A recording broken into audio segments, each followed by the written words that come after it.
Hello everyone, welcome to my channel. Please subscribe and keep watching more details. Emmerdale reveals what happens to Aaron. Is John's exit sealed? Emmerdale finally aired an update on Aaron Dingle's fate following his nasty fall.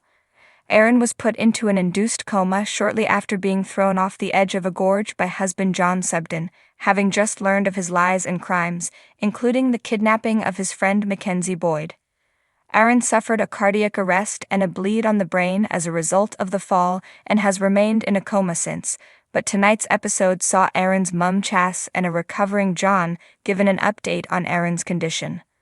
The episode began with Victoria paying a visit to Robert in prison, who has been framed for pushing Aaron by John. Robert asked Victoria how Aaron was doing, and she told him about Aaron being in a coma with no positive signs. An emotional Robert wouldn't hear it, calling his ex-husband a fighter and hoping he'd pull through. Robert then persuaded Victoria to hear his side of the story, swearing on Harry's life that he's innocent, and Victoria reluctantly agreed.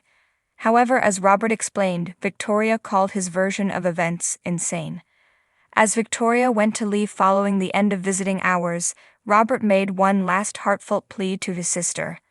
"If you don't want to listen to me, okay fine, but please promise me you'll look out for Aaron," he said. "Like you said, he's the only one left who can clear my name. John's already killed Nate, he's probably done away with Mac, Aaron's next, unless you stop him." Meanwhile, John and Chas remained at Aaron's bedside in the hospital, both waiting for different outcomes.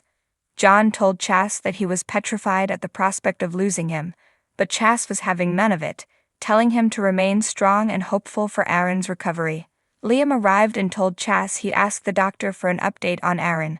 Chas and John waited outside the room for the news, and Victoria arrived at the hospital just in time to hear Liam's debrief. "Aaron's odds have improved significantly, he's doing really well," said Liam. "So much so that they're thinking of bringing him round tomorrow." Chas is overjoyed by the news, while John appeared stunned. John then quickly concealed his first reaction and said it was good news, but a newly suspicious Victoria didn't seem so convinced. Will Aaron wake up and remember everything and clear Robert's name?